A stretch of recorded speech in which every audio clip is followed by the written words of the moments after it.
right. Let's begin. Okay. All right. Hello. And we're doing Spooktober 2021. It is our 7th annual Spooktober. And we're just kind of gonna talk about it in our costumes. I am Tanjiro Kamado, complete with his Tanuki mask. Here is my sister, Nezuko. Oh, M is here. Hi, M. Say hi to Nezuko. And who are you? I am HUNK from the video game series Resident Evil 2. And don't worry, this mask is coming off right now. Wait. M, can you hear him? No, this needs to come off. This Okay. needs to come off. Okay. Alright, he's taking it off. Hi, M. Yahoo? Like hello. Oh! Yahoo. Oh, are you gonna put on your helmet? Nah. Okay. Maybe Luigi hat? No, this is good. But you need a hat. Do you need a hat? I have my Tanuki mask, That's a mask, not a hat. but it's on my head. I don't need a hat. I'm good. Okay. Okay. I'm wearing M10 90% tactical armor, and you're like, well, you need a hat. Alright. Hi, Em. Hello. I hope you're having a good culture day. What is culture day in Japanese? Bunka no hi. Bunka no hi. Omedetou. Wait. There we go. Yeah, I am Tanjiro Kamado. Here is Nezuko. I made this costume all by my lonesome. And you made this your costume too. Well, It's like I bought all of the items separately and brought them together. Yeah, but you constructed your costume yourself. That works. Yeah. Yeah. So yes, we are talking about Spooktober 2021, our 7th annual Spooktober. Yeah, so Sean, what was your biggest takeaway from this year's Spooktober? I don't know. I think just like overall that at least the one that stuck with me the most would probably be the Wicker Man. I was surprised. Oh. I was surprised I enjoyed that one as much as I did, mainly because all I knew about it going in was that meme of Nicolas Cage from the remake version where he just screams, and I quote, "Oh God, not the bees." Yeah, when I told you it wasn't that one, you were super bummed out. Yeah, but I actually really enjoyed the old one. Mm. Yeah, like that surprised me. For those who may not know, what is the Wicker Man? From, what was it? 1973. Extreme TLD, or extreme summary is, woman is reported missing on secluded island. A young girl. She's like 13. A young girl on a secluded island is reported missing, and a policeman from the big city in London gets sent in to go look for her, and then the entire island proceeds to gaslight the ever-loving shit out of him for like 2 hours. Yeah. And they're like a pagan island, like 150 years before. The guy who like runs the place, his grandfather created this like strain of fruits that can like be grown in this Scottish island. And like they decided to go back to the pagan ways before the Romans came and brought like Christianity to the British Isles. And so they'd been doing that, and it's very like free love, blah, blah, blah, stuff like that. And also virgin sacrifices, because of course there's virgin sacrifices. Yeah. And Nezuko likes me better. It's okay. I'm not really, like, okay. There he is. Here comes the boom. But no, whoa. Camera, no. Camera, no! Ah! Hello. Hi, Harper. Hi, baby. How are you? Okay. Is this gonna work? There we go. Okay. Yes. So they've been doing their pagan stuff for like 150 years. And then their crops failed, so they devised this plan to bring the crops back the old way, which is sacrifice. Virgin sacrifice. You gotta specify Virgin sacrifice. And yeah, and it's a great movie. It's notorious because... The camera. Whoa, why does this keep happening? Okay. So it's notorious because... Well, what do you mean? Like, you're setting me up for something, and I don't know what you're setting me up for. The movie is notorious because a bunch of, like a good chunk of a speech from Christopher Lee went missing. Like, it was destroyed in a fire. Yeah, I didn't know that at all. Oh. Yeah. Hi, Jake. Yeah, you should not have set me up for that. Oh. You should. Yeah, so something about, like, the original negative of the movie, of that part of the movie, is destroyed forever. But I don't know. I don't think it really took away. Whoa! Okay, you keep talking. So you like The Wicker Man. What else did you like? Just looking.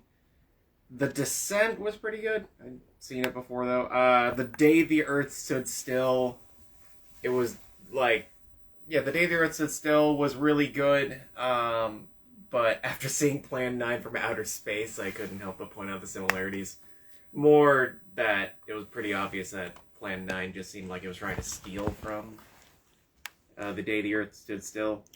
Yeah, it was like a huge influence. Like, The Day the Earth Stood Still was like an enormous movie, but can you tell us about The Day the Earth Stood Still?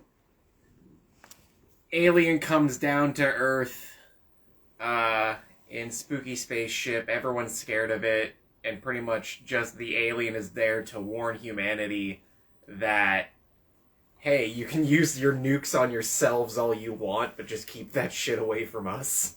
No, I thought it was, like, don't use nukes. I thought it was just like, if you dare to use nukes outside of your planet, we will destroy you all.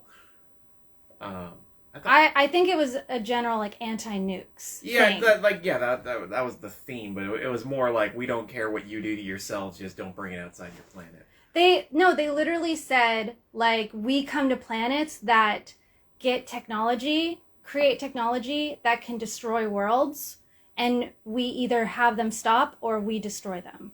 Yeah. So, But yeah, and so, you know, the alien walks around with, like, a kid and stuff for, like, 2 days, and, you know, he sees humanity, you know, like, from an alien's perspective, and it was overall, it was a good movie. There's a reason it's a classic. Yeah. What else did you really like? Let me think. Sleepy Hollow. Yeah, Sleepy Hollow. I mean, it's a Tim Burton movie, so, like, it's not the best ever. Yeah. But also, yeah, this stand is just not working. Yeah. What? I'm gonna jerry rig it. Just keep talking. Yeah, Talk about Sleepy Hollow. I mean, first off, Christopher Walken as a Headless Horseman it was hilarious. It was absolutely hilarious seeing him try to be, like, a scary character, because he's Christopher Walken. That's not his thing. Well, his thing was being, like, in gangster movies. Doesn't work here. It just doesn't. Him with spooky pointed teeth. Wasn't great. And then I did appreciate the how the movie was kind of trying to trick you into thinking that the young girl, like the love interest, was actually, like, controlling the Headless Horseman. It's like, oh no, she's a good witch. Like, she is a witch, but she's a good witch. Like, that was an interesting twist. I didn't see coming. Especially, like, because of that time. Yeah. Can you tell them about my reaction when it started? I don't remember it. I thought it was a kid's movie. Oh yeah, and then a guy gets his head cut off, like immediately. Immediately, and it's very visceral. Like you're like, oh, this is a children's movie, right? Because it's Tim Burton. He made Nightmare Before Christmas, and then a dude gets his head lopped off, and you're like, wow, this is not that. Yeah, the exact same thing happened when I watched Pan's Labyrinth. Oh yeah, Pan's Labyrinth, definitely not a kid's movie. It sounds like a kid's movie, but it's not. It's not. A lot of people die horribly. Oh, Jake has something. The animated Sleepy Hollow short is one of my faves. Yes, the Disney one, like Ichabod Oh yeah, Crane. Ichabod Crane, yeah. Yeah, that's a really good one.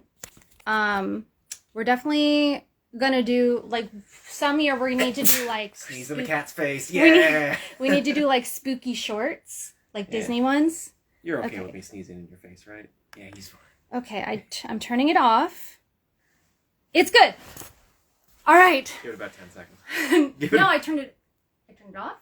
It's charging, I think. I don't know. It's not plugged in. All right. Whatever. Okay. Hello. Yeah, I love Sleepy Hollow. But yeah, I'm like, oh wow, yeah, it's Tim Burton, so it's gonna be like super fun.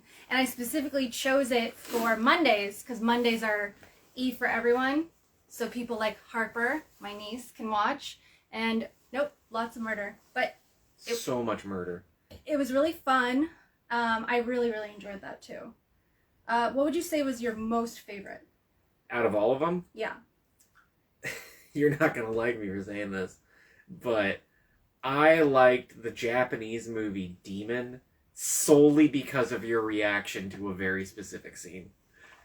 Yeah, Demon was probably my favorite. Yeah. Demon was really good, but yeah, just your reaction to one scene. Like it was almost like Hereditary level of like, wow, you did not expect that at all. I didn't react to Hereditary like that. You screamed at Hereditary.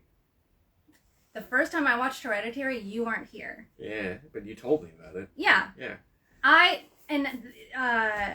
like went ew at the head part, but you reacted very viscerally during the like up in the corner part. Yeah, no, that was like, ooh, I don't like that. I don't like horror elements that just refuse to act. Like just kill me or leave. Like, don't kill me or shut the fuck up. Hey, there are children viewing this stream, lady.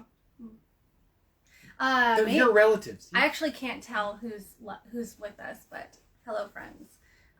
Yeah. So, no, Demon, the Japanese movie, which is from 1971. That was one of my top favorites. Yeah. As well, but why don't you walk us through it? Oh, jeez, it's complicated. So, long story short, it's the story. So there's the legendary story of the 47 Ronin. This story is about the 48th. Ooh. The 48th Ronin. And to sum up the entire story very succinctly, the 48th Ronin needs to make like 100 ryo. So like, just to make it simple, I'm just gonna say $1,000 from here on out. So you had to get $1,000 to give to the other 47 Ronin so they could successfully stage a revolution. Like, so that he could say that he's in. Yeah. And right when he has that money, this woman he'd been constantly sleeping with, but hasn't married yet, that he'd been constantly sleeping with. She's a consort. She's a consort. They say she's a geisha. But they imply that she's like, it's all implication that she's a prostitute, which a geisha is not a prostitute. Yeah. At all. But yeah. So, anyways, like right as he gets that money, she says that essentially she's going to be sold to someone, and like, if he doesn't buy her for the convenient price of $1,000, that she'll pretty much just kill herself because she doesn't want to be with that guy. Yeah. And so he's like, all right, I'll simp. And he, pays the $1,000. And then it turns out, she's already married to someone else. And that was all just a con. That was all just a giant ruse, you big dumb idiot. But the first third of the movie is extremely like melodramatic. It's like a Spanish soap opera. It's like a no play or a kabuki play. Yeah. Because it is based off of a kabuki play. But we were both like fully like, Jesus Christ, like, what is this? And we were just kind of like, ugh. So the first third of the movie, he's like, oh, I need to give this $1,000 to my local lord. And then the lady sleeping with is like, oh, I need that $1,000. And he's like, sure. And he's like, haha, I didn't actually need it, you dummy. And then the next 2/3 of the movie is the samurai that had his $1,000 stolen going on a murder spree. Yeah. Because he was not a fan of being rused. Yeah, and you become like sympathetic to the woman and and her husband who conned him, because they needed to raise the money for the Ronin thing. Yeah, and they wanted to get their baby back. Yeah, because their baby was like in foster care. Yeah, and the big twist at the end, after, the spoilers. Yeah, we're entering spoiler territory from here on out. So after the samurais murdered nearly everybody, not everyone, but close, nearly everybody, it is revealed that the reason that the woman and her husband stole his $1,000 was to give the $1,000 to their local lord, which is the samurai. Yeah. So if everything had gone according to plan, he would have gotten his money back, a couple hours later. If he just, decided, hey, maybe I'll sleep on the whole murder thing. If he didn't decide to seek revenge, it would have all worked out for him. Yeah, it was just... I almost want to call it a comedy of errors, but some people die really horrifically. Yeah. But it was so interesting because part of it is super surreal, because we keep seeing scenes over and over again, kind of of how he imagines something happening, how it could go one way, and then how it goes the way he does it, and how it's different. And it's very surreal and very interesting filmmaking and storytelling. But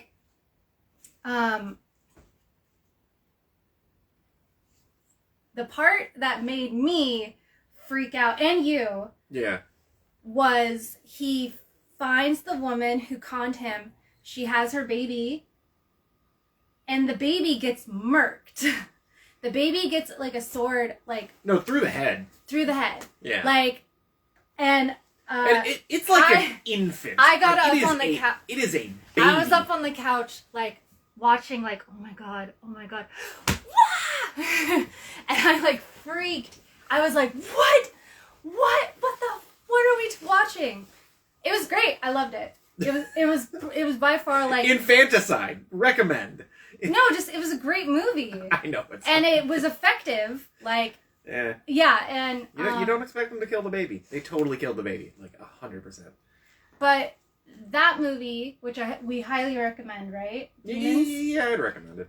It had a really interesting theme that kind of ran through all of the other Japanese movies we watched. So, first off, for this year, Sundays we only watched Japanese movies, and they were double features. Yeah. Because this will be our last Halloween in Japan. Whoa. And so we decided to do double features on Sundays through different decades. So the first Sunday was the 50s, and then the 60s, and then the 70s, and then the 80s. And one theme that kind of carried across through a lot of these different horror samurai movies was... Inescapable fate, and also samurai... men in power, people in power with impunable power, like the samurai had, are inherently evil. Yeah. All of the samurai in the movies, in The Ghost of Yotsuya and Ugetsu, they all take advantage of the fact that they're just allowed. Hi, Destiny. They're just allowed to murder people. Yeah. That was a privilege of being a samurai back in the day. Oh, by the way, I need to look up the specific terminology, but there's literally just a word in Japanese for samurai getting a new sword, going out to the nearest street and trying it out on local civilians. That's literally just a thing. Really? Yeah, I need to look up the specific kanji for it. I know the last half is giri for cut. It literally translates to just crossroads cut. But wow. Yeah, no, they just get a new sword. Hey, let's try this out. And they just go run outside and murder 2 or 3 people. And they're like, it's an okay sword. That's so interesting. Yeah. Well, Samurai were effed up. It's great. well, what's really interesting and like kind of connects to the 47 Ronin thing. Hello, Sean. Hi, friend. Hi. No. I know, I'm being a Butterworth. dick. I know. Hi, Butters. Love you. No, the first Japanese movie we watched, Ugetsu, was in 1953, and it was made by the same director who made the infamous 47 Ronin black and white movie, which was like an extremely like pro-war, like Imperial Japan pro-war propaganda movie. Mm. And Ugetsu, it was an anti-war movie. Yeah. But it's like set in the feudal era? What era was that? I want to say the Edo era. Yes. Okay, not feudal. Feudal is like medieval. That's my bad. No, that's like, yeah. Or no, never mind. It was the Warring States era because the 47... Feudal era. Well, the Sengoku Jidai. Anyway. And oh my god, it's Ashley. Hi, baby. Anyway. Why do you talk to her like she's a dog? Because she's my baby. It's Ashley. Okay. Continue. And how dare you? Anyway, no, Ugetsu. Yeah, like, it was very good. It was also dramatic, less of a horror movie than the other ones. I don't want to hold it. You don't want to hold your sister? Wow. No, my sister's over there. Wow. Yeah, see? I'm the fucking baby, Sean. Remember that. I love you, Ashley. Anyway, the Ugetsu was good. It was more dramatic. It was more of a ghost story, which is like more like older Japanese movies are like ghost stories. Not necessarily like scary, but it had one thing that we both really don't like about Japanese movies, which is sexual assault is like very rampant and very casual in these movies. And yeah, like it's not great. And actually you walked out on a few of the movies. Yeah, I walked out just because like I'm not here for that. Yeah, it's not fun. It's also like when you watch so many Japanese films, especially older ones, and it's like it keeps happening. It makes you like really be like, okay, what is this? Why is this necessary? Yeah. Yeah. And then we watched The Ghost of Yotsuya, which was very good. One of my favorites too. And it's about a shitty shitty samurai who fucks over his wife and gets her killed. And so the wife did absolutely nothing wrong. She did nothing wrong. She was a cinnamon roll. She did nothing wrong. This samurai was like obsessed with her, and her father was like, "You'll never marry my daughter." He murders her father, blames it on this other guy. Yeah, and then marries her, and he treats her like garbage. They have a baby, and then he's like, "I don't want her. I want a younger, new wife." Yeah, he wants to trade in for a new model. And so he orchestrates her murder, her death, and she dies. Him. She dies in the most horrific way I can think of, where he gives her like poison that makes her skin melt off. Yeah. And it takes like 10 minutes. Yeah. It is not a quick death. It takes like 10 minutes, and the entire time she is writhing around in horrific pain because, like I said, her skin's melting off. She's like, I'm gonna curse this guy forever. And as she's dying, she learns like that it's her husband that had her poisoned, and she, I think she doesn't learn that she just learns what a terrible man he is, and she's like, my poor baby, being raised by a father like that is a fate worse than death. So as she dies, she once again takes her baby with her. Yeah, that's another theme through these movies, infanticide. Yeah, but I mean, like that, because it was in the context of the movie, it was like, I mean, I kind of don't blame her. Like, that guy's horrible. Yeah. Like, that baby would be also mistreated. it didn't show. Yeah, you don't see the baby die. She's just like, I'll she take just the holds child. the baby, and then she falls over, and you just kind of presume the baby dies too. Yeah. And then she haunts his ass, and it's amazing. She like grade A haunting, like the haunting that other hauntings should follow as an example. Yeah, and ghost stories and haunting stories are like very common in Japanese movies. It's like called Kwaidon. Sure. Yeah, that means ghost story. Yeah. And I thought it was Bakemonogatari. it's because no, like the colloquial word is Kwaidon. You're using the Google Translate word. No, I'm using monster story. Anyway. But anyway, the movie did teach me how to properly say, like, give my students ghost tips of like, what am I? Oh, I'm a ghost. Because if you say like, if you try and do like boo or like boo, like they don't get it. You have to like literally talk like a Kwaidon ghost. Yeah. Yeah. That one was very good. What did you think of Jigoku? That one was literally hell. A lot of pus. Oh yeah. So much pus. Like, I don't. It seemed it was okay. It wasn't bad. Like I'd recommend people watching it, but like for the life of me, I can't really remember much past like a dude walking through like a lake of pus. Like that's like the thing. Because it's the 8 hells. Yeah, but yeah, like the dude. Yeah, he goes to hell and he tries to find like his wife. What does his wife die from again? She just dies. She gets shot. Oh, yeah, she got shot. So he not she didn't get shot. Fuck.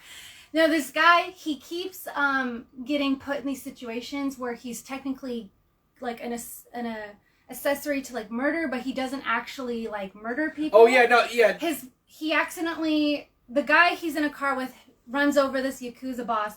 He gets like roped into it and he's like, we gotta go back, we gotta help him, and the guy's like, no. Oh yeah, no, the entire movie is just like, and then why does this keep happening? The woman he is going to marry, who is the daughter of his professor, they need to go somewhere, and she's like, I'm scared, I don't want to get in the taxi. He's like, just get in the taxi, you're such a brat. And the taxi crashes, she dies. She dies. So, but he gets like blamed for that. That her death gets put on his soul, but he didn't technically kill her. Yeah, so he didn't kill the first guy, he was a passenger. He didn't kill the second guy, he was once again a passenger.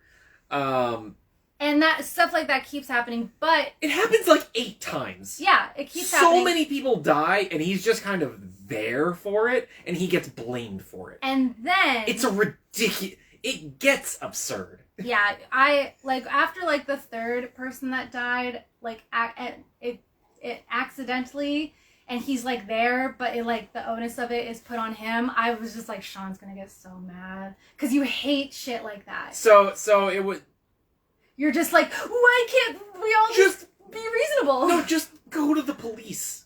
Like at that point, I'd rather serve life in prison, and that would like to avoid it keeping happening. Because after the third one, it's over. But it's gonna keep happening. He couldn't do that because the guy who actually killed the original boss was like threatening him, and he's like, "You better not, bro." What are you gonna do if I'm in prison? But anyway, the woman who does get shot is a woman he meets, and like she has like a crush on him. Obviously, he kind of like is like, "Oh yeah, you're really cute." She turns out to be his sister, and so that's another sin.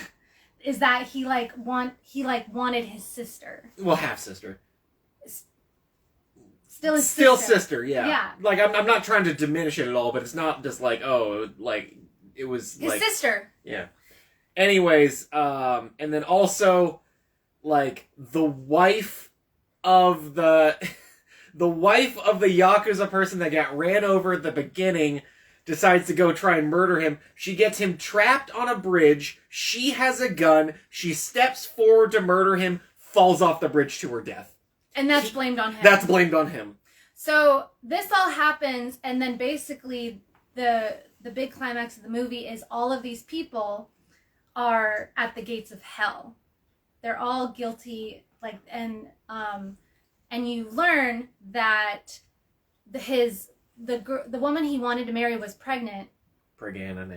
And their baby is in hell, which she's like barely pregnant, but apparently, if you're a fetus, no, the baby's not in hell. The baby's in purgatory, but it's like a 4-month-old baby. It's not like a It's like zygote, yeah. which it would have been. But anyway, so he has to try and save the soul of his unborn daughter, who is in purgatory and is magically just becomes like a toddler baby. And so he tries and like go through hell to save her, and then I don't want to spoil the ending, but the ending was very great. Yeah. And it was really good, and it's the very first gory horror movie. Really? Ever. Yeah, Oh. I read that. Huh. No movie before it had objects going into someone like a sword or a pole or anything, and then blood like like, yeah, isn't that cool? I had no idea, and it was just kind of like a happy coincidence. And then The Face of Another, which you read the book. Yeah. That was okay. It looked fabulous. It looked cool, but it was pretty average to me. Yeah. And it's just a guy who's like, he becomes deformed, and he gets this experimental surgery to have like a new face, and then he like becomes like a different person, and it's like a shittier person. He was already a shitty person, but then he becomes worse. Yeah. So it's like the psychology of that. Yeah, and so the dude he got like two-faced, but like his entire he got Deadpooled, but like not without all the cool powers. He just had a really gross face.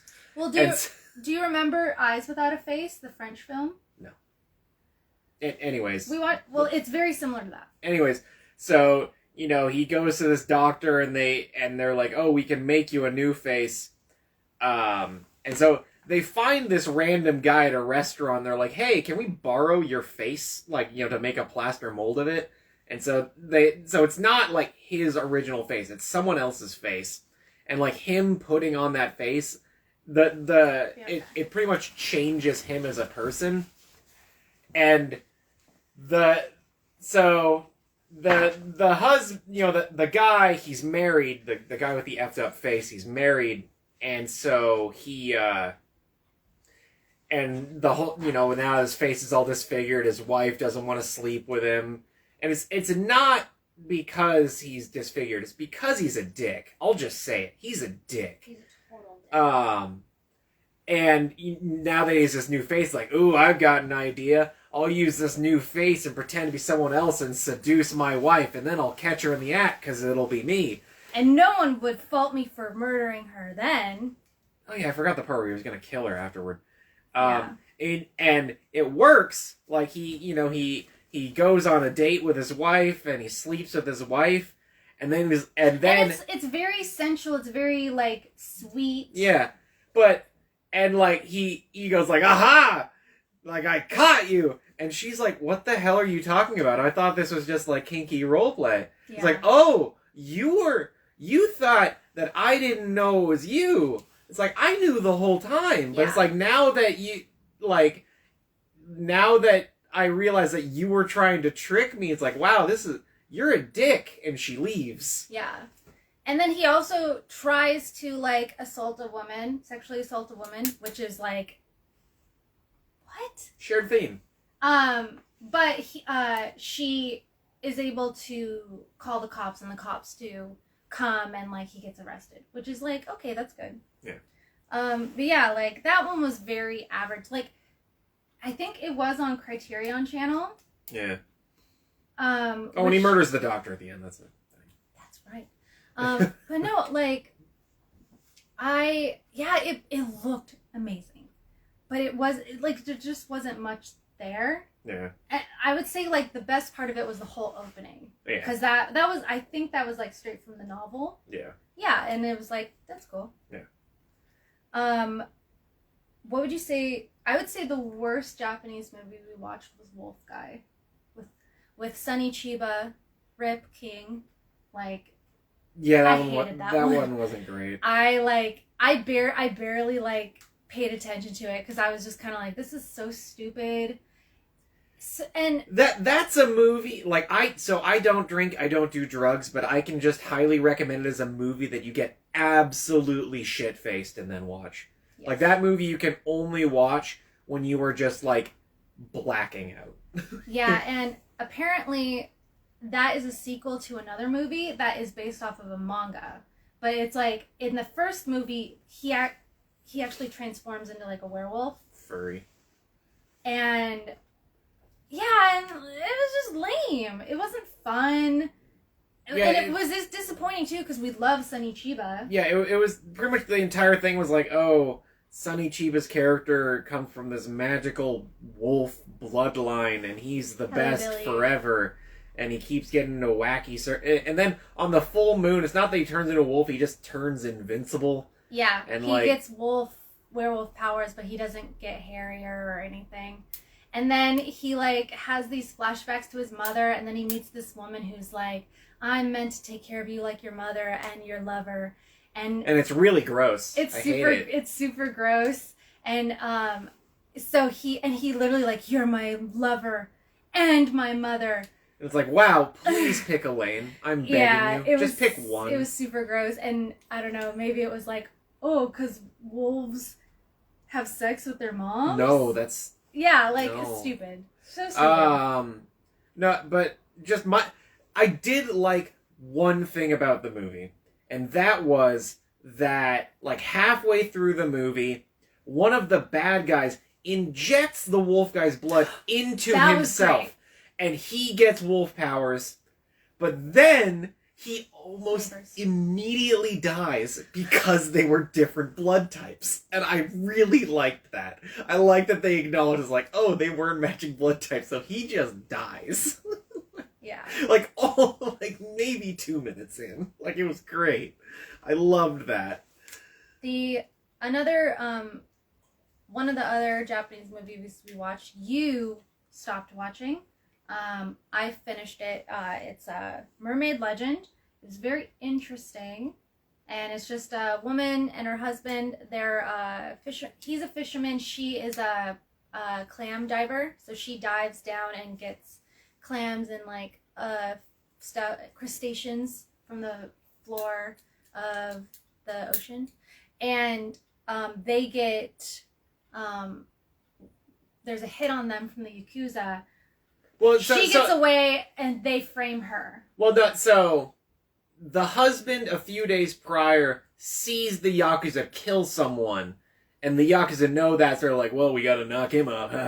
Yeah, and there's another thing, but that's kind of a spoiler. But you didn't see that far. Yeah. But anyway, she's an amazing swimmer, so she kind of, you think like, oh, she's gonna become a mermaid, and she doesn't become a mermaid, but she has, because her skills at diving are so incredible, she is essentially like a mermaid. She can swim extremely long distances underwater, and she's just incredible. Yeah. The part where I left was, so the husband gets murdered because Yakuza. And his friend helps her like escape to this island that's a brothel island. But the part where I left was where maybe one day had passed since her husband was murdered, and she then immediately sleeps with the man who murdered her husband. We don't know that yet. Yeah, we don't know it yet. But also, the guy just, to paint it in a family-friendly manner, the man was very aggressive, assertive with his actions, and I was very put off by it. No, one thing though, he did not murder the husband. His father put out the hit. He knew who murdered the husband. So yeah. But either way, that scene, I just wasn't a fan, so I walked out. It was basically just because she was so recently widowed. Yeah. And we were both watching it like, ugh, because it did seem really like rapey at first, but then it like, and you left, and I was like, oh, don't worry, it's okay, and you're like, nope, I'm good, and you went to bed, and I finished it, and she does get like kind of assaulted. Move on. But like it's very interesting because she poses as a prostitute so she can get close to the man who did, hello Billy, so she can get close to the man who killed her husband. He's Yakuza, and so they go up to the room to like do prostitute things to have sex. To do prostitute things. And yeah, it's very strange. You would not have liked it, and it was very weird to watch. And yeah, it was very strange. But she does kill him, and it's amazing because it's literally like blood gets everywhere. It's exactly what inspired all the like blood, how Tarantino does blood in his movies, which is fantastic, and it's based off of these movies. Anyway, the big climax of the movie is she gets her revenge. She gets her ultimate revenge, and she murders a ton of people with like a trident, because she's like a mermaid, and it's really amazing. And then the ending is even better. It's real, and like the ending is really sweet. I think like if you had stayed for the whole movie, and stayed for the ending, you would have really enjoyed it. Because it ends with like she jumps into the ocean, like she's exhausted, and she's like, okay, I'm good. I've avenged my husband. I've avenged myself. And she swims, and she, like, you eventually, like, it goes from night to morning or daylight, and she's like swimming in like her, it goes from what she's wearing to like her regular fishing outfit to she's naked, and she's like swimming up and up and up, and then she goes up, and it's her husband, and he's like, hey, you gotta surface close to the boat, you're gonna get hurt, blah blah. And she's like, don't worry, I can do it. And then she basically is in heaven, like, and her perfect heaven is fishing with her husband. So yeah, it was a very cool, interesting movie. I was very mesmerized. But yeah, it was a lot of really weird filmmaking choices. But the actress was fantastic. Yeah, I loved her. Yeah. The very best, objectively the best Japanese movie we watched though was Tenshi no Tamago. Angel's Egg. Yeah, Angel's Egg. Yeah. Can you tell us a little bit about it? No, I'll leave this to you, because that movie, so it's an animated movie right off the bat. Directed by the same man who made Ghost in the Shell, one of the greatest, not just like animated movies, Japanese animated movies, greatest movies ever made. Yeah, but just, me trying to describe it won't do it any. It's what I kind of want to just say. We should just like say it's the best movie. We can't describe it. Just go see it. It's free on YouTube. It is free on YouTube. It's only 70 minutes. It's beautiful. It's very existential, and it's very like a little stressful, but also like also biblical. Very biblical, yeah. Yeah, by far it's officially now in my top 10 favorite movies. Which is 70 minutes a movie? Is that long enough for a movie, or is it a short film? I'd say a movie. Because the way it's described online is like is an art film, which are generally short. Yeah. Top 10. But yeah, that movie. Yeah, I can't. Any attempt to describe it will just end in failure. Just go watch it. It's free on YouTube. Yeah. Just Angel's Egg. Angel's Egg, English subtitles. The easiest way to describe it is, it's very existential. And it's very biblical, and it's devastating. Yeah. It's so good. So good. Like, I'm trying to think of a way to describe it, and like the best I can come up with is like kind of almost the visuals of heavy metal, but imagine it actually has a coherent storyline. Not necessarily, kind of a coherent storyline. There was some confusing parts, but it's extremely like heavy in biblical allegories. Yeah. And also, there's like 5 total lines in the movie. You almost don't need the subtitles. Yeah, that's very true. I mean, that and the few things they say are just like, "Who are you?" And that's it. The one thing that like that is very apparent, that like this isn't necessarily a spoiler, but as you watch it, it becomes more and more apparent, is the director.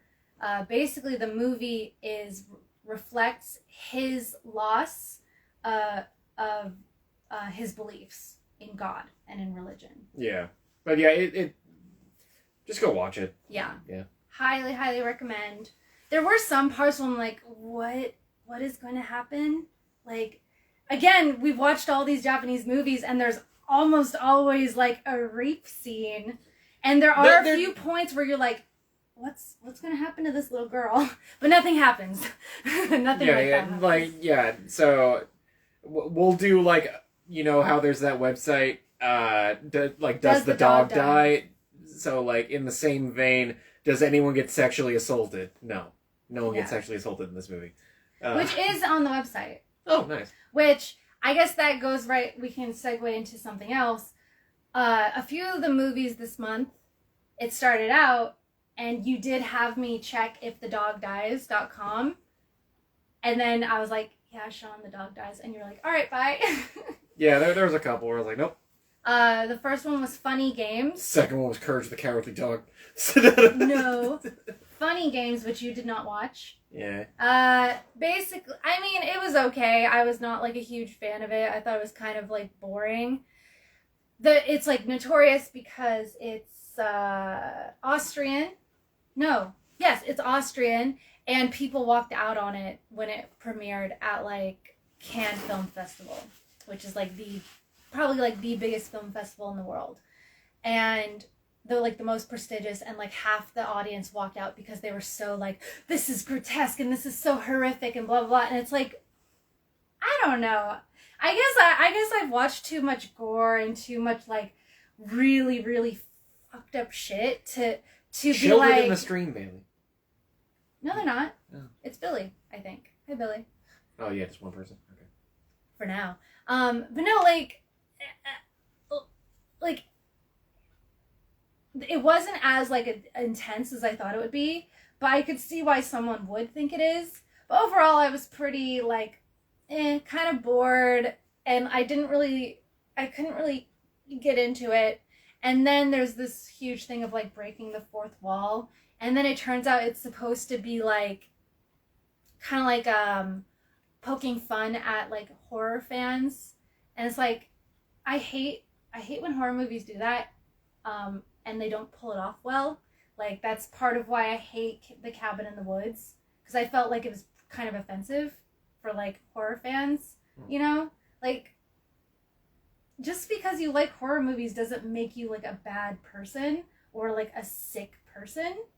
Like, horror movies are great as, like, social commentary and for helping you cope with things. But anyway, like, it does that. A really good horror movie that expertly kind of goofs on horror fans is Scream 2, Scream 3, Scream 4, the Scream movies. Yes. So, Funny Games, it's whatever. We watched the original one, not the American remake. And then the other one, High Tension, the French movie. Yeah, I didn't watch that one. It's a good thing you did not watch it. And it sucked. It's apparently, like, this, like, super crazy, like, amazing movie from, like, 2003. And it was like, oh, this is the big one. This is, like, the scariest, most craziest thing. And it sucked. I will say, if I had watched it in 2003, 2004, I probably would have been like, whoa, this is the most gnarly thing I've ever seen. Oh my god. Like, this brings horror to a new level. But it's like, no. It's not great. And it's nonsensical. And it's got that, like, early 2000 horror movies especially are really gross looking. Like, just in terms of, like, colors and, like, people's clothing. So, yeah. I wasn't a fan. But that's all you need to know. Yeah. Like, it's not really worth talking that much about. Were there any other movies you did not like? I didn't like. More just ones I can't remember. Like a Well, month. we have the... Yeah, I know. Oh, and Jake has a question. Too. So, Jake, we were talking about High Tension, the French movie from 2003. I didn't really like it. I feel like if I had watched it when it came out, or like however when it came out in English, I probably would have been like, this is so dope. Whoa, nothing will ever top this. But now it's just like like it's nonsensical and it's dumb. I didn't like it. Sorry if you like it. But yeah. Sorry if you like it, but your opinion's shit. But no, like it remember not Kotoko, the one we watched last year, Helter Skelter, the Japanese movie that you hated because it's the supermodel who like gets plastic surgery and she makes her assistant have sex with her boyfriend. Like that one looked like the set design and the colors and it looks gross. And movies from that time, yes, worst twist ever. Thank you. Yeah, a lot of movies from that time, I'm not like they just look they just look like no thanks. Yeah, High Tension sucked. What else sucked? I can't, like, pretty much any movie that I thought sucked, I've just like erased from my memory. So like is June Diane Raphael? Sure. What about Transylvania 6-5000? Which one was that again? Jeff Goldblum. They see. Oh God. No, that That one sucked. It sucked. I was so disappointed because I thought it would be campy and fun, and it's Jeff Goldblum. He was literally the only good part, and even he sucked. It's stupid. There's a reason. Okay, we like to be like, oh my God, this is like a hidden treasure. Why is no one talking about this? Sometimes there's a reason no one talks about a movie. Like, sucks. And yeah. And it's just dumb, and it's not funny, and it's not scary, and it's just these two reporters for this tabloid go to Transylvania because they heard there's a real Frankenstein. Because there's this shitty, like, obviously fake video of a Frankenstein. But it turns out it's real. Ooh. It's real, and then it's just stupid. It's stupid. Also, everyone in Transylvania has American accents. Very true. Other ones I did not like. I did not like Army of the Dead. The Zack Snyder 2021 movie. So I liked it up until the last 5 minutes, and I will tell you exactly why. Because for, I'd say, 7/8 of the movie, they keep emphasizing how the main character's daughter needs to go into zombified Las Vegas to rescue this woman because that woman is the mother of 2 kids, and like the kids need to have a mom. And it is heavily emphasized throughout the entire movie. And near the ending, everyone gets on the helicopter, including the woman that they went there to save. They all get on the helicopter. The helicopter crashes, and that woman is never mentioned again. Yeah. It is presumed she died, and nobody cares. No one gives the slightest of shits. And it's like, what was the fucking point? What was the point? It's because they have to focus on Dave Bautista being her dad and like them having their little moment before he dies. But like, if they're gonna do that, have like the mom die before they even get in the fucking helicopter. Yeah. You know, it was so... Like, she just disappeared. She just disappeared. And... yeah, and it was stupid. And like everything else about the movie, I really liked. But just that specifically, it kind of killed it. Because it was like, what? All that build-up and no payoff. I tolerated the movie as we watched it. Obviously, like, Dave Bautista was great. Tina Turner was great. Yeah. It was like real movie magic having her being in the movie. Yeah. You know? I don't even remember what shitty person she was literally just put over. I don't know who they are. Yeah, whatever. But they're a shitty person. Yeah. And, yeah, like, it was just lame. But there were interesting things with, like, the smart zombies. That was interesting. And I was like, oh, well, all right, Zack Snyder did pretty good on, you know, Dawn of the Dead. Maybe this is his genre. And it's like, no, he sucks. I'm sorry. No, I'm not sorry. Zack Snyder's a shitty director. He's a shitty filmmaker.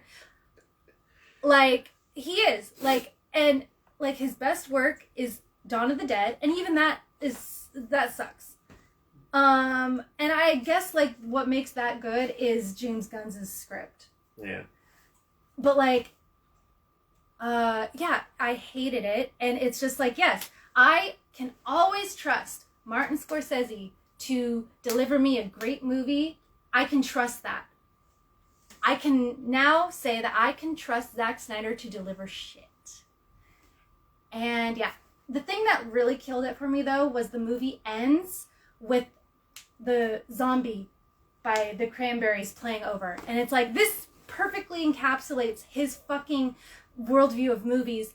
Oh, all right, they need a song to close out this movie. It's about zombies. Oh, shit. The Cranberries have a song about zombies.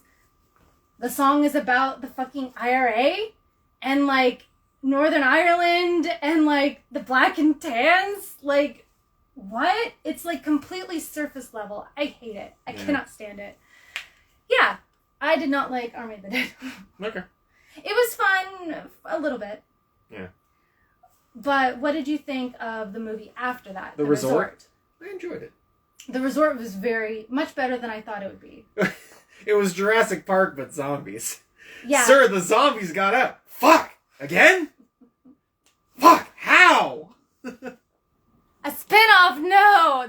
Jake says they're making a spin-off of Army of the Dead. Of course they are. Like everyone watched that when it got on Netflix. I'm not surprised. It's the belly of the beast. It's the machine. Yeah. Of course. You know.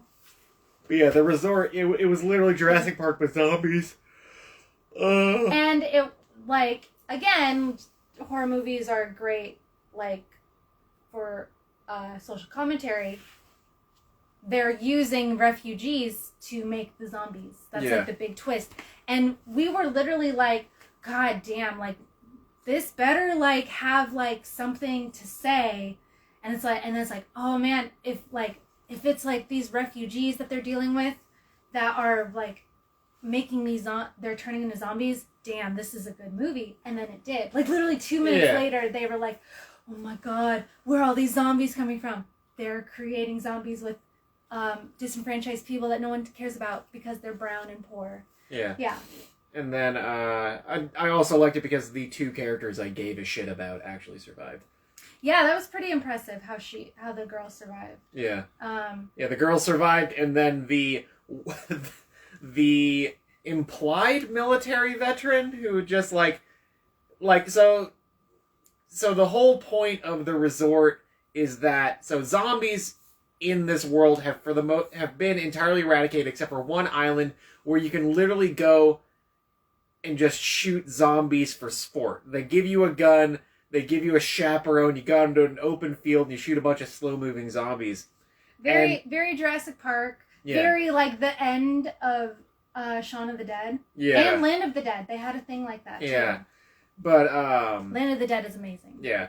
And, the two characters I gave a shit about were the protagonist, and then there's just one guy who it's very clearly obvious that he went through some shit in these zombie wars, and, like, he's not there, like, I'm gonna shoot me some zombies. He's, like, there because he wants to, like, get rid of all the goddamn zombies. Like, he is there on a mission. Yeah.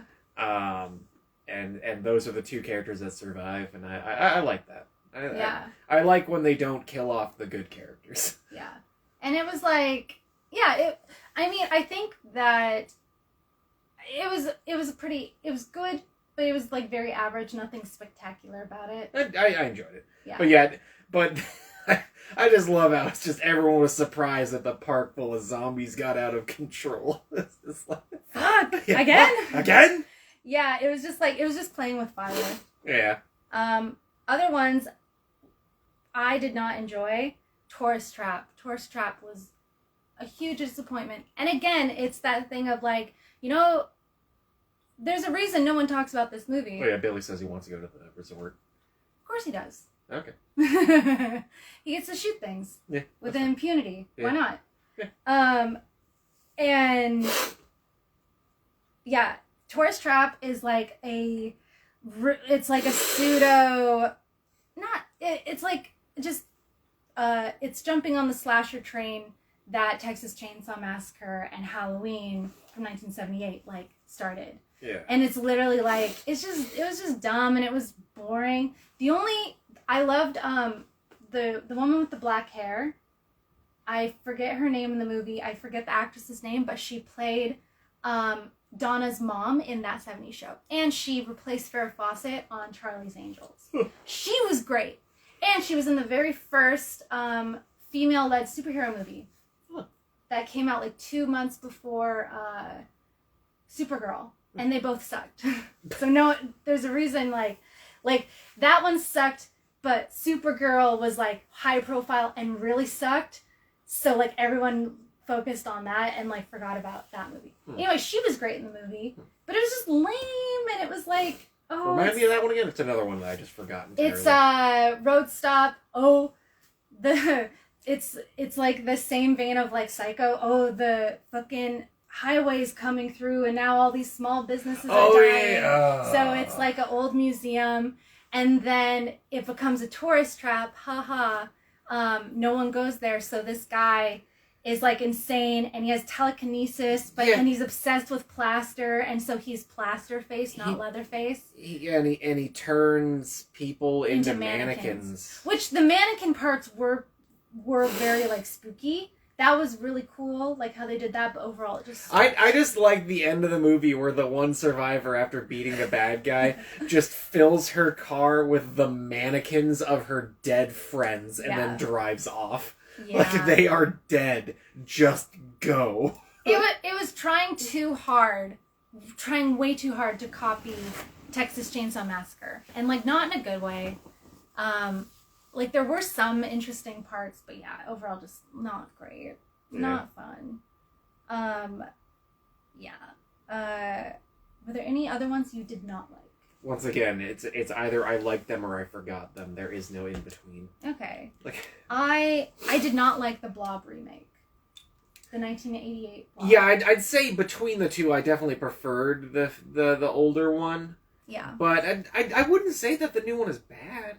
I'd just say I prefer the old one. Well, literally, this guy gets a girl drunk. Oh, yeah, rapey undertones. Yeah. No, he, fully, assaults her. He gets her drunk, but then the big thing is, oh, she got turned into the Blob, and then kills him.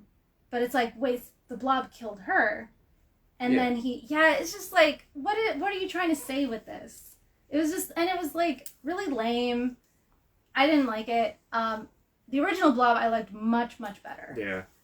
Even though Steve McQueen, who is your age, my age, is playing a 17-year-old. Yes, certainly. These are teenagers. Well, how do you do, fellow kids? Yeah. Did you see that Steve Buscemi this Halloween was literally dressed like that? Yes. Yeah. What a king. Wait. No, Jake, you're wrong. 80s Blob is terrible. Your opinion, shit. Get out of our chat. Wait, no, Jake's opinion's awesome. Mostly. Wait, anything you guys had to cut for time this year? Cut for time? Like any movies that we didn't have time to watch. No, we watched all of them. We watched all of them, yeah. Everything is, there's the big long list I make in April or in the summer, and then I cut it down, and, everything is, perfectly curated to my schedule and his schedule. We did fall asleep during Prince of Darkness, which is very embarrassing. It was a slow burn, and we watched it at 10 p.m. It wasn't. We had a very, very long day. We had been teaching all day. I taught all my Halloween lessons in a row. I had no breaks, and then immediately go into making more of my costume and we fell asleep during that. But I rechecked, I rewatched it, and we only missed 10 minutes. Huh. And it was just when the girl dies. Yeah, but yes, it was a really good movie. It was just again, I can see why a lot of people don't talk about it, just because it was very intellectual. Because it's all quantum physics. Big think make brain hurt. Yeah, it was the ending is really great, yes.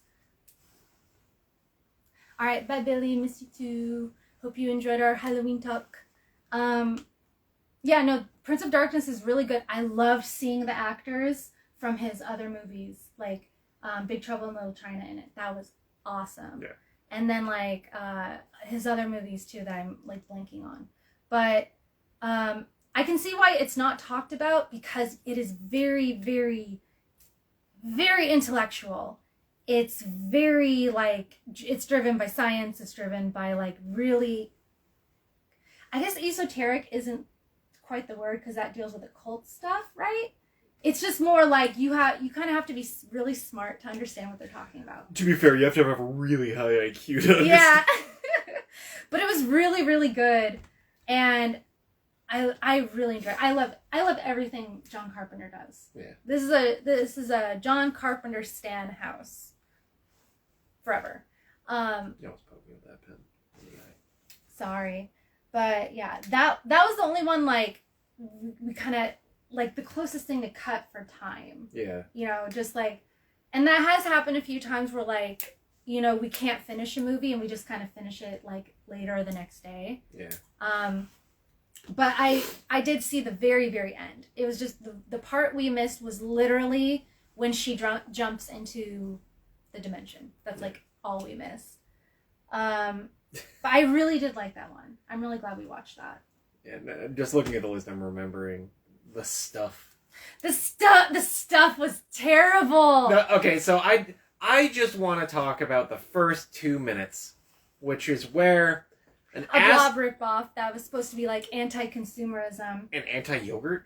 Yeah, it's like an anti-yogurt horror movie.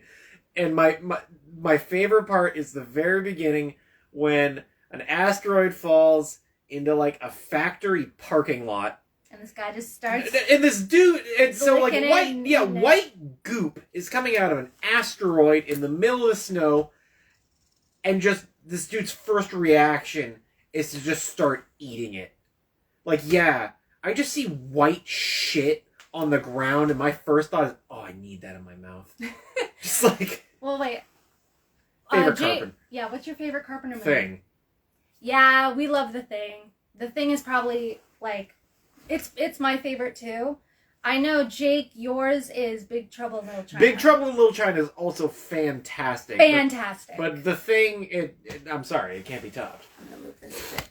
There we go. Yeah, The Thing is like, I would say The Thing, and then I really love The Fog.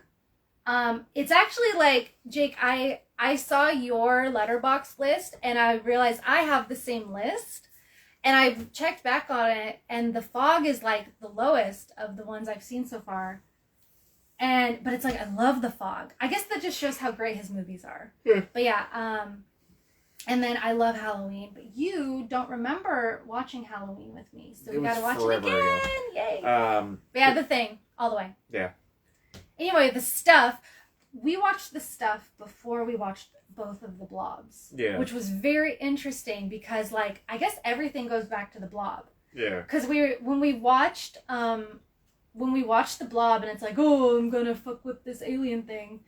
I was like, oh, it's like in Creepshow with Stephen King and the moss from the asteroid.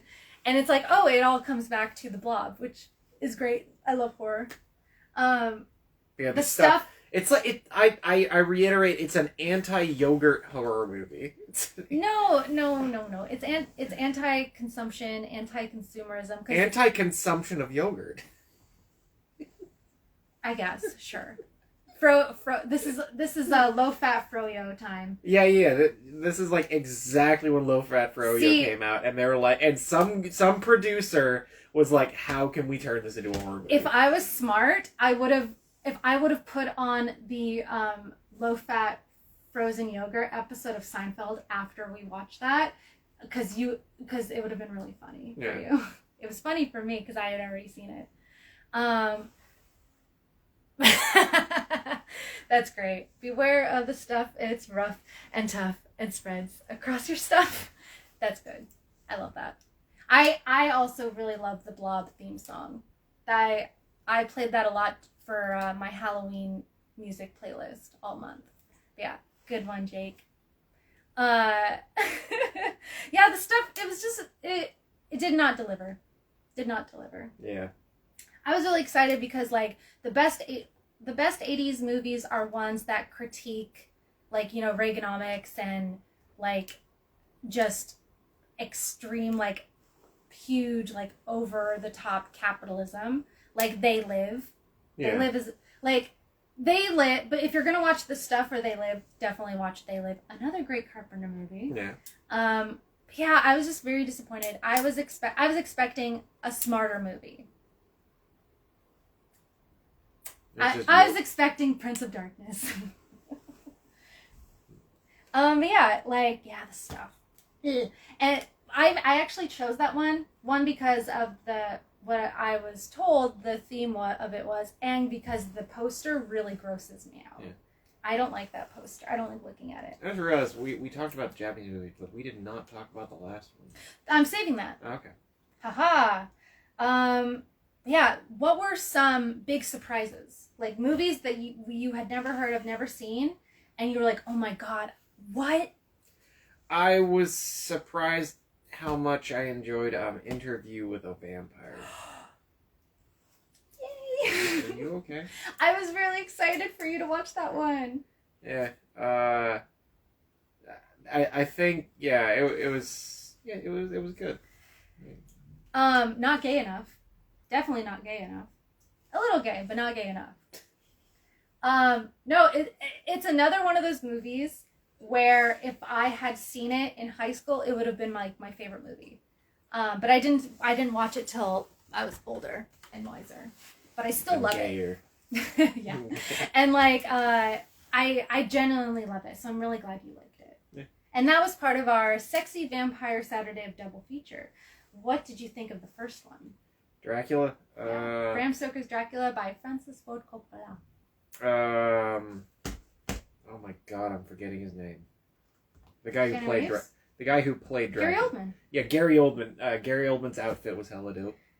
Everything he wore. That whole movie is.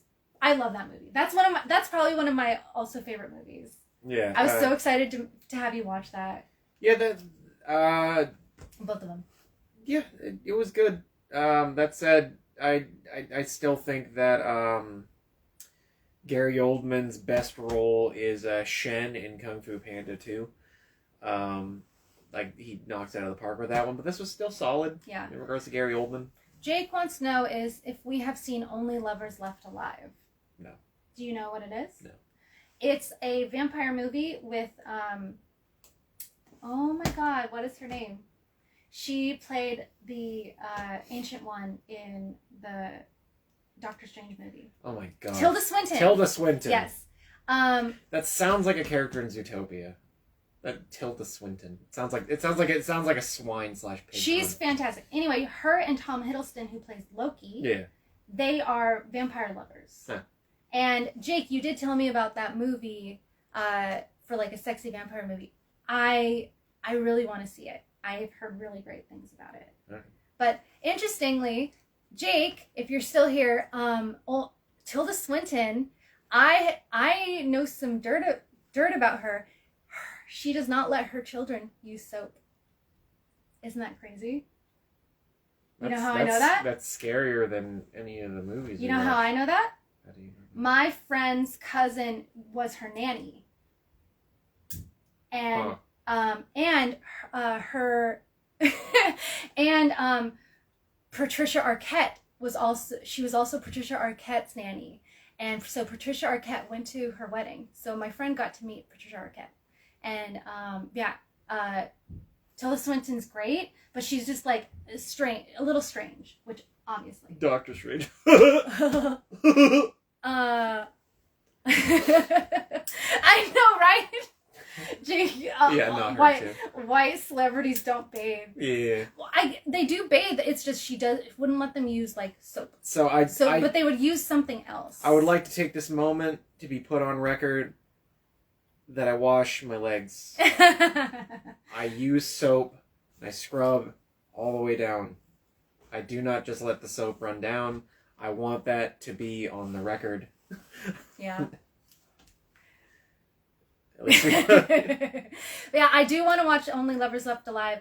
I feel like that was on my long list of like sexy vampire movies to watch this year, but I really, really wanted him to watch Dracula and Interview with the Vampire because it's kind of the only way I can get you to watch a movie is if I put it on Spooktober. That's fair. But yeah, you liked Interview better though than Dracula? Like between the two, yeah. Mm-hmm. I love them both. I like Dracula better. I think it's more of a fun movie. And it has a better plot. I like a narrative. It has a better narrative because Interview with the Vampire it's kind of like weird because it's like, all right, we're here and it's just them and then they have the girl. And then like the half of it is just like Tom Cruise isn't there. Yeah. So it's kind of wonky in terms of like, pacing, but Dracula is like boom, boom, boom, boom. So good. Yeah. Even with Keanu Reeves' terrible accent. Remember that? Yeah. Yeah. All right. So we talked about we talked about our zombie double features, our sexy vampire. We talked about the Blob, original and remake. What did you think of our witchcraft double features? Which ones were those again? We watched Season of the Witch, 1972 by George A. Romero, also known as Hungry Wives. And then we watched Bell, Book, and Candle from 1958. I'm going to need refreshers on both. I think they fell into my forget pile. Okay, Season of the Witch is about the housewife who, her husband is always gone, and she gets involved with witchcraft, and basically, like, it kind of, like, enriches her life, but she has, like, these very strange dreams where she thinks someone's intruding in her house, and then she has an affair with her daughter's, like, lover. Not ringing any bells. Oh, you were kind of zoning out, but it's pretty good. It is. I think I might not have seen those ones. You did. It is the one movie George A. Romero said before he died he wished he could have remade it because he had like no money and it was really rushed. But like, I agree, like it was very solid, but all the problems with it were like it's so obviously cheap. Yeah. And like not really well made. And did you watch The Love Witch? So a lot of the things in The Love Witch are from that movie. But it was really interesting. Like a lot of the occult, a lot of the witchcraft stuff was very like real. So that was cool. I always like that. Bell, Book, and Candle was the one with Jimmy Stewart. Oh yeah. Yeah, that one I remember. And like oh my god, I cannot remember his name. He's from Grumpy Old Men. I know him from Grumpy Old Men. Yeah, he was the male witch. I enjoyed it. You mean the Warlock? No, you don't say Warlock. Warlock is not... They do in that movie. Because they don't know shit in that movie. No, you don't say Warlock. You just say witch. Like, a witch is a gender-neutral term. Yeah. You don't say Warlock. Yeah, I didn't like that one. I loved the costumes. I thought it was okay. I loved all the actors. I did not like the movie. Well, like, it's be in love or be a witch. Yeah. I hate that. It's not for me, bruv. Okay. It's a no for me. But it was fun. It was very interesting. Yeah. Our other double feature was John Waters and Divine, Multiple Maniacs, and Pink Flamingos. I don't remember either. Because you didn't like them. Okay. The one with the drag queen Divine. Oh.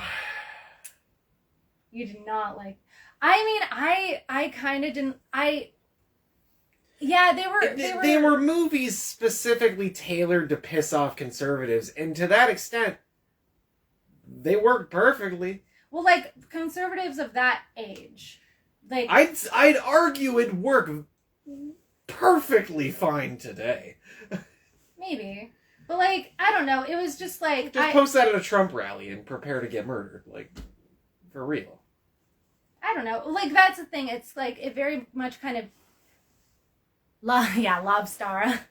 That was like, okay, out of, between Multiple Maniacs and Pink Flamingos, I liked Multiple Maniacs much more because I feel like it was much smarter. Lobstara was like, I didn't quite understand what I was watching, so I was like... Well, was that the part where the giant lobster got raped by a giant lobster? Yeah. Yeah, but I couldn't tell if it was... I couldn't tell that it was a rape scene until I looked it up because... It seemed consensual. It didn't seem like set. Like, it didn't seem like it was a... The second it showed up on screen, I just imagined the Amanda show. Just bring in the dancing lobsters. Just like... Yeah. But, like, yeah, I don't know. And then... Yeah, it was weird. And it was a great example of, like, a movie with no money, really low cost, but still being, like, very watchable, very well made. But I loved the whole beginning of it. I thought it was much smarter than Pink Flamingos. Like, Pink Flamingos reminded me of just kind of, like, edgelord stuff. I did laugh so hard, though, with the singing Butthole. That was so funny. I thought that was great. Basically, you see, like, a man's, like... Butthole. His butthole. His, like, you see... And he it's singing. sings. It's singing. Like, you see it, and it's so clean and waxed. Good for him. Good for him. But, like, I thought that was so funny. And then, there were a lot of stuff that were really funny, that were really fun about it. But then I was just kind of like, oh, It's poop in a box. Oh, the poop in the box was funny. What did you think of Divine eating the poop, the actual dog poop? I blanked that out from my memory, if I'm being perfectly honest. It was really gross, but it was funny. I thought the musical accompaniment was fitting. Yeah. Like, John Waters is super, super smart. Like, I really, I understand, like, his importance as a filmmaker, especially in queer cinema. Pink Flamingos, I don't think was that great. Multiple Maniacs was good. Yeah. But, yeah, the rosary anal sex scene in the church in Multiple Maniacs was awesome. I thought that was so funny. Like, it actually was, like, pretty thought-provoking, kind of. Like, you know. No, continue. Yeah. It was provocative, it was controversial, but it was very, like, thought-provoking. Because it's like, yeah, having lesbian anal sex with a rosary in a church, and, like, while it's happening and Divine is, like, moaning in ecstasy, the woman, the other woman, Mink, is, like, literally yelling scripture. Yeah. I thought that was, it was very like counterculture to the counterculture of, like, oh, the love generation of the 60s, and then it's, like, dirty, grimy, seedy, like, gay people and queer people. Like, that was great. I loved that. And it was really funny. But, yeah, I mean... I feel like after the 5-minute mark, it's like, all right, we get it. Yeah, I understand them as, like, really important films in queer cinema. I don't think they're that... I think we've moved past them. Yeah. You know? But Divine was awesome. And they were made, like, 2 years apart or so. And Divine's acting is so much better in Pink Flamingos. Okay. So I feel like if we watch the original Hairspray, we'll be like, oh, fuck yeah. You know? Or Female Troubles, which is also supposed to be really good. But yeah. Okay, and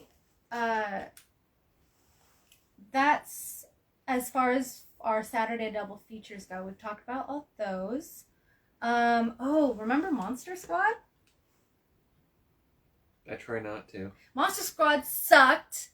It was bad. The only good part was when Fat Kid He's literally called Fat Kid the entire movie. Like, we're not saying that, like, to disparage this child. His name in the movie is Fat Kid. just call yourself Diet Goonies. Don't call yourself Monster Squad. So fucking lame. Like, I do like how they made the creepy German guy a good character. Yes. Because he was very obviously a survivor of the Holocaust. that was nice, yeah. That was a good thing the movie did. I will give it that. It was it was misogynistic, it was racist, it was, like, homophobic, fatphobic, like, no thanks. The only good part is when Fat Kid kicks the Wolfman in the nuts, and the Wolfman's like, "Arr!" And he just yells, "Wolf guy's got nards!" Wolfman's got nards!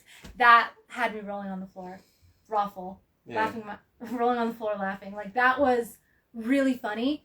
The rest of it sucked. Was not a fan. I'm trying to think of all the monsters in it. So we got Frankenstein, Creature of the Black Lagoon. So in that, it's called Gillman. Whatever. Yeah. It's Creature of the Black Lagoon. Let's just call it what it is. Mummy and Dracula. Just those four? Yes. So I'm just trying to think of all the way the monsters are inspected. So Dracula and Frankenstein go into the magic portal where they're trapped for all of eternity. But Frankenstein's got his doll, so he's good.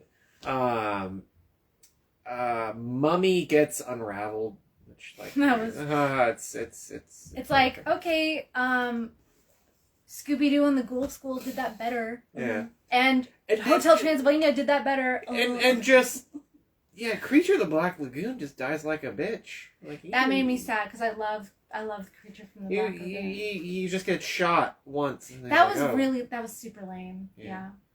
Yeah, it was a stupid movie. Also, what was Fat Kid's actual name? It was something where it's like, damn, like, I can understand why you prefer being called Fat Kid. It wasn't Eugene? No, it was Bailey. That's fine. Yeah. But yeah, just... Bye, Jake! Yay. Alright, well, so we will see you in 2022 in the sequel. Oh, we're finishing? No, I'm just checking the battery. Okay. But yeah, it was some name where it's like, oh, maybe you should just stick with Fat Kid. But it's like it's a very clear, like, rip-off of Chunk from the Goonies. Oh yeah, absolutely. So stupid. They tried to strike gold twice. Or waiting for lightning to strike twice. I'm not really sure which of those... So the other movie was Courage, and Scooby, why don't you talk about that? So while Bailey is in the kitchen doing... I for thematic reasons, I'm going to say spooky things. The next movie that we'll talk about is straight out of nowhere, Scooby-Doo meets Courage the Cowardly Dog. And the best way I can sum it up is a great Scooby-Doo movie, a shitty Courage movie. Just, like, everything involving Courage the Cowardly Dog just felt like nostalgia pandering, kind of like Ready Player One level of, I got the reference! I clapped! Well, talk a bit about those shows, like, especially Courage. So, Courage the Cowardly Dog and Scooby-Doo are both shows revolving around not talking dog. Scooby-Doo talks. Courage does not. Courage makes weird, funny gestures and dog noises, but he can understand humans. And both of them solve weird mysteries. But Courage the Cowardly Dog is notably darker. Whereas, like, Scooby-Doo is always pretty goofy. Yeah, Courage the Cowardly Dog always kind of goes into slightly, like, kind of, like, darker themes and undertones. And just, yeah, everything... The big qualm is, so I'm far more a Courage fan than a Scooby-Doo fan. Bailey's more of a Scooby-Doo fan than a Courage fan. And just the thing I hated was that, so the entire series of Courage the Cowardly Dog takes place in this town called Nowhere. Creepy stuff happens in Nowhere, And throughout the entire series, it's never explained why creepy stuff happens in nowhere. And this movie tries to explain it, which didn't need to happen. It did not need an explanation, and the fact that they tried to shoehorn one in, it felt really forced. It was not needed. Nobody asked for it.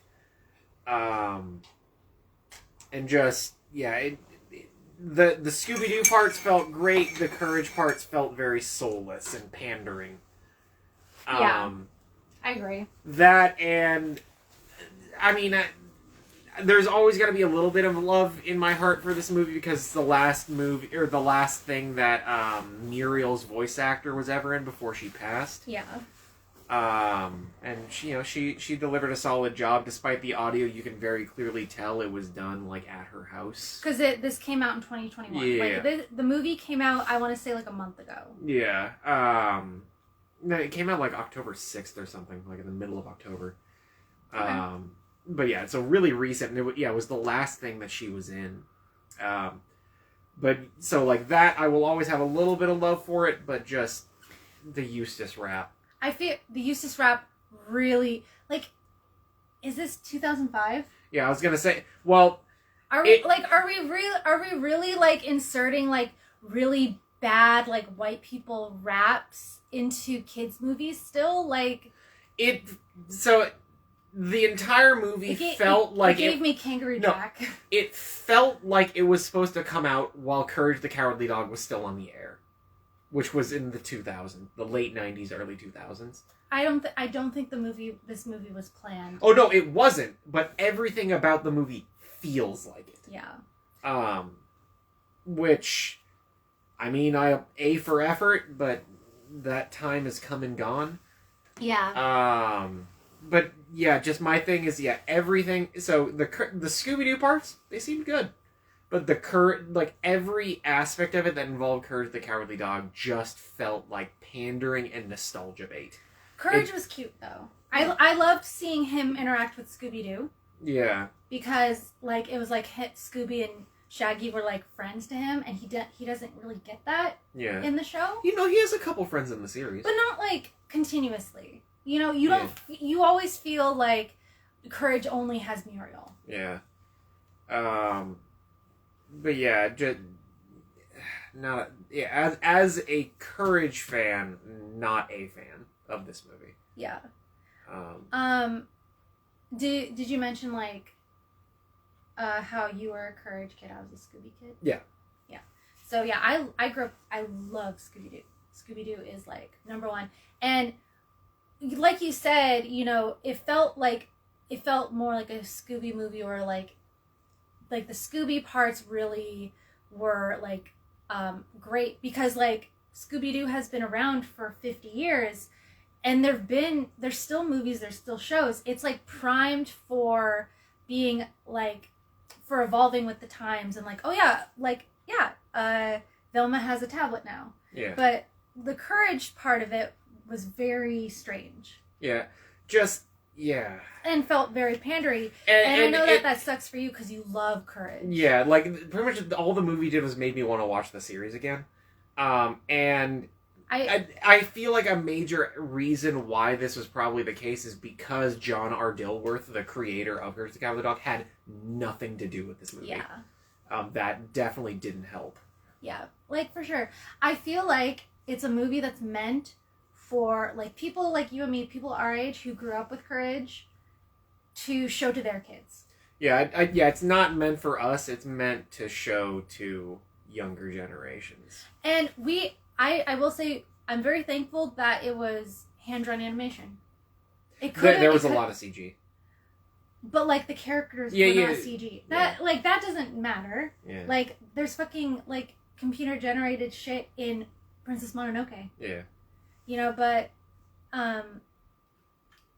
it was fun. I definitely like when we watch it with our new friend Callista, who is our neighbor, and she loves Courage too, and the two of you were very like boo boo, and I was like, come on guys, like it wasn't that bad.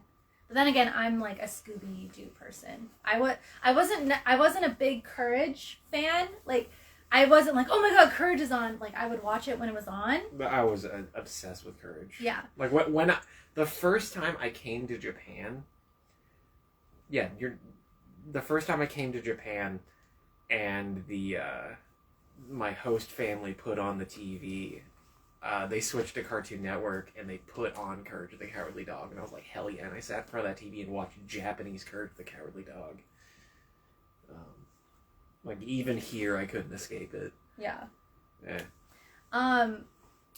Yeah, like, I liked Courage enough, but, like, it wasn't my favorite. It was just, like, if it was on, I would watch it. But I was really surprised, like, I recognized, like, all the, like, little Easter eggs and stuff. So I was like, oh, I guess I really did enjoy it, like, more than I remember enjoying it. So, yeah, Courage is great. Yeah.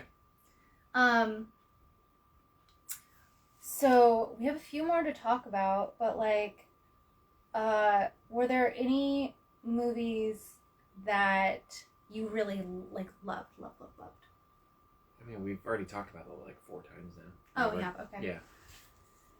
Okay, well... What are some movies that you loved? I loved The Lighthouse. So, we watched The Lighthouse, Sean's pick. It came out in 2019. Robert Eggers' second film. He made The Witch, which we also really like. It's right over there on our shelf. The Witch. And it stars Willem Dafoe and Robert Pattinson as 2 wickies. And it's awesome. It's like the perfect movie. And we were going to be those characters for Halloween last year, but we couldn't make it work. We need actual, like, we need to be able to go thrifting in stores that actually have our size. Also, given the time constraints, the fact that Bailey wanted to be Willem Dafoe, we were not able to... Don't say it. I'm gonna say it. Don't say it. I'm gonna say it. We were not able to get an uncomfortably large penis for her to use. Like, because if you're gonna play Willem Dafoe, you need the uncomfortably large cock. For those who don't know, Willem Dafoe is, like, infamous because he has, like, a strangely large dick. So Sean likes to make that joke all the time. According to test audiences, like, when it was shown on screen once, it was upsettingly large. No, it was the crew who said that. Those were the words, upsettingly large. Yeah, confusingly large. Yeah. Anyway, but yeah, I would have been Willem Dafoe, obviously, because I'm, like, shorter than you and I'm older. I was going to say, in an ironic twist, I'm currently wearing the facial hair that Robert Pattinson did. And yeah, and, like, you're tall, and I think you make a better Robert Pattinson than I do. And you can just perfectly imagine me just, like, furiously masturbating at the top of a lighthouse tower. Yeah. Okay. Put that on the live. Yeah, it's there. Okay. But anyway, yeah, it's just about it's like isolation and just men being men, toxic masculinity. Men just be like that. What's better than this? Guys being dudes. Yeah. But no, that's a big movie in our house. We love that movie. Yeah.